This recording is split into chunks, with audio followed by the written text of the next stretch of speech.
So what's up guys. हमारी इस दुनिया में हमेशा कुछ ना कुछ नया होता रहता है, फिर वो चाहे हमारे इस डायमेंशन में हो या दुनिया के किसी और डायमेंशन में।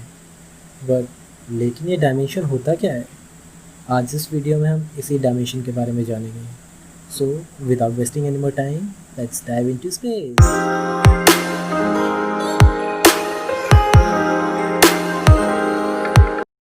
दोस्तों, वीडियो में आगे जाने से पहले अगर आपने ये चैनल सब्सक्राइब नहीं किया है तो अभी सब्सक्राइब कर दो, क्योंकि साइंस एंड स्पेस से रिलेटेड वीडियोस आपको इस चैनल पे हमेशा देखने को मिलती रहेगी। डायमेंशन बेसिकली हमारे किसी भी ऑब्जेक्ट की पोजीशन को स्पेस में डिफाइन करने के लिए minimum number of measurements required होते हैं वो बताता है। क्या नहीं समझ आया? चलिए कोई बात नहीं, ज़ीरो डायमेंशन से स्टार्ट करते हैं। चलिए एक एग्जांपल ले लेते हैं। जैसे कि हमारे पास ये एक बॉल है। अब फ़िलहाल तो ये काफ़ी बड़ी लग रही है, तो इसके लिए हमें अपना स्केल को ज़ूम आउट करना पड़ेगा। हाँ, ये अब परफेक्ट है। अब सपोज़ कीजिए कि आपने ये बॉल एक इसी पॉइंट पे फिक्स कर दी है, जिससे कि ना तो ये बॉल अब अप डाउन मोशन कर सकती है, ना ही लेफ़्ट राइट मोशन कर सकती है, और ना ही ये अपने एक्सिस पर रोटेट कर सकती है। इसका मतलब वो टोटली फिक्स्ड है, वो कहीं मूव नहीं कर सकती। तो इसको कहते हैं हम ज़ीरो डायमेंशन। कैसा रहे कि अगर हमारी ये बॉल अप डाउन मोशन कर सके, तो यहाँ से शुरुआत होती है हमारी फर्स्ट डायमेंशन की। अब फर्स्ट डायमेंशन में हम देखेंगे कि अगर हमारी ये बॉल जो फिक्स थी पहले ज़ीरो डायमेंशन में, अब ये अप डाउन मोशन कर सकती है।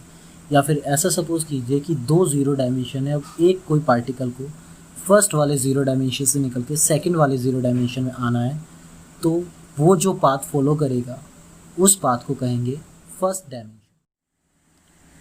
क्या यह पार्टिकल ज़ीरो डायमेंशन से निकल के सिर्फ अपराइट मोशन कर सकता है? कैसा रहे अगर ये लेफ़्ट राइट भी मोशन कर सकता है? जी हाँ, यहाँ से शुरुआत होती है हमारे सेकंड डायमेंशन की। लेकिन सेकंड डायमेंशन में जाने से पहले चलिए एक गेम हो जाए।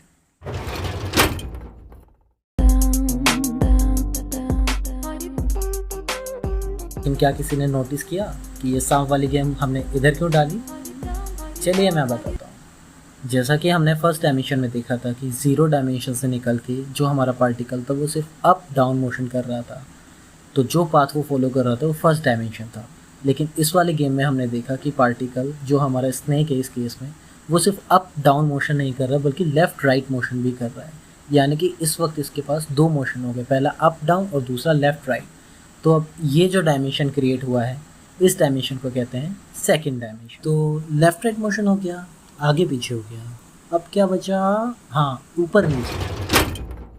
कोई पार्टिकल लेफ़्ट राइट आगे पीछे इनके साथ साथ अगर वो ऊपर नीचे भी मूव कर सकता है, तो उसकी वजह से, इन सारी मूवमेंट की वजह से जो प्रोफाइल क्रिएट होगी, जो डायमेंशन क्रिएट होगा, उसको कहते हैं थर्ड डायमेंशन।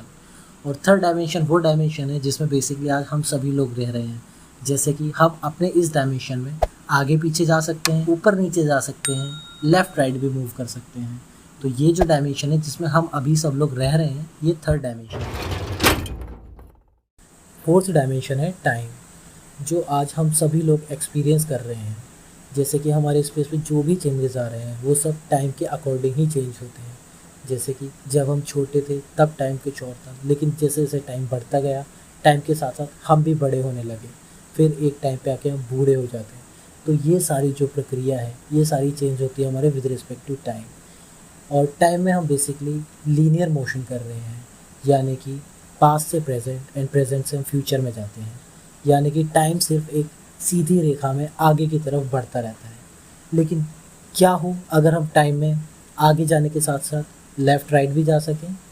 जी हाँ, यहाँ से शुरू होती है हमारी फिफ्थ डायमेंशन की स्टोरी। अज्यूम कीजिए कि ये बचपन आपका है, और बचपन में आपने दो सपने सोचे थे कि आप बड़े होके एक में डांसर बनेंगे और दूसरे में आप एस्ट्रोनॉट बनेंगे। लेकिन क्या ऐसा रियलिटी में आप कर पाते हैं? जी नहीं। और आपको इन दोनों में से कोई एक ही कैरियर ऑप्शन चूज़ करना पड़ता है। या तो आप डांसर बन सकते हैं या फिर आप एस्ट्रोनॉट बन सकते हैं। लेकिन क्या हो कि अगर आप एक ही टाइम पे दोनों चीज़ बन सको तो? जी हाँ, यहाँ पे कंसेप्ट आता है आपका पैरेलल यूनिवर्स का। पैरेलल यूनिवर्स बेसिकली दो यूनिवर्स होती हैं जिसमें आप ही दोनों यूनिवर्स में रह रहे होते हैं, लेकिन आपकी दोनों जो रियलिटी होती है वो एक दूसरे यूनिवर्स से टोटली डिफरेंट होती है। जैसे कि आपने वो बचपन वाली स्टोरी अभी देखी, आपने सोचा कि आपको डांसर भी बनना है और आपको एस्ट्रोनॉट भी बनना है, तो इसके लिए आपको दो अलग अलग यूनिवर्स में प्रेजेंट होना पड़ेगा, और वो दोनों ही यूनिवर्स एक दूसरे से टोटली डिफरेंट वर्क करती होंगी, जिसमें एक यूनिवर्स में आप डांसर होंगे और दूसरी वाले यूनिवर्स में आप एस्ट्रोनॉट होंगे। अब यहाँ पे काफ़ी एक इंटरेस्टिंग क्वेश्चन उठता है कि ये जो आपके दो पैरेलल यूनिवर्स में अलग अलग पर्सनैलिटी है, क्या वो दोनों पर्सनैलिटी आपस में कभी मिल पाएगी? जी हाँ, ये ज़रूर पॉसिबल है। इसी के कंसेप्ट पे बेस्ड है हमारा नेक्स्ट। अब आपकी डांसर वाली पर्सनैलिटी आपके एस्ट्रोनॉट वाली पर्सनैलिटी से मिलना चाहती है, तो वो क्या करेगी, वो समय में पीछे जाएगी और आपके बचपन वाली पर्सनैलिटी के साथ समय में आगे की तरफ ग्रो करेगी, और तब तक उसके साथ रहेगी जब तक आप एस्ट्रोनॉट नहीं बन जाते हैं, फिर वो आपकी एस्ट्रोनॉट वाली पर्सनैलिटी से मिल लेगी। लेकिन ये रास्ता काफ़ी ज़्यादा लंबा और काफ़ी ज़्यादा समय लगेगा इसमें। तो आपकी डांसर वाली पर्सनैलिटी के पास एक और ऑप्शन है कि वो आपकी बचपन वाली पर्सनैलिटी में ना जाके डायरेक्ट आपकी एस्ट्रोनॉट वाली पर्सनैलिटी से मिल ले, और उसके लिए जो उसने वो शॉर्टकट रास्ता अपनाया, उस रास्ते को 6th डायमेंशन कहते हैं। यहाँ तक हम 6 डायमेंशन के बारे में जान चुके हैं।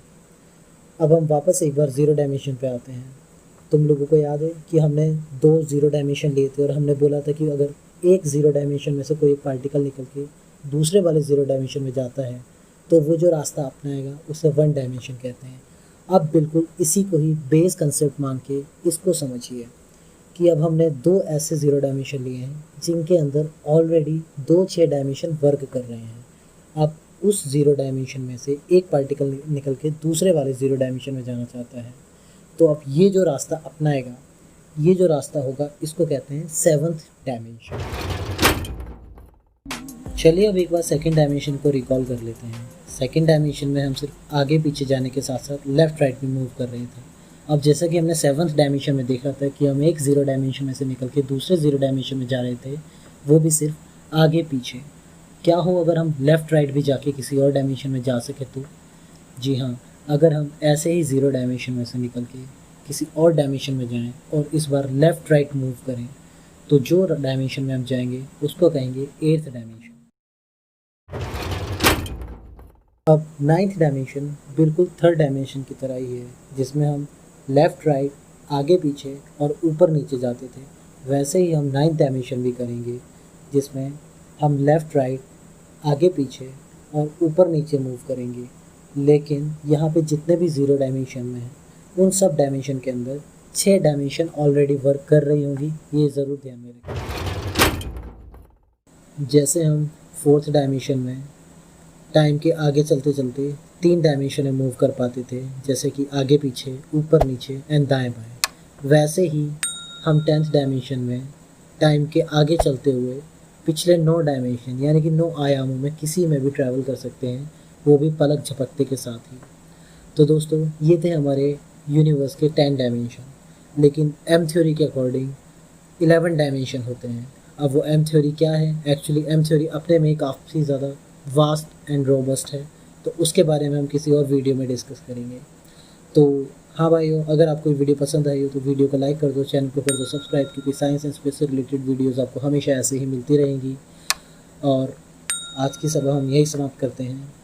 जय हिंद।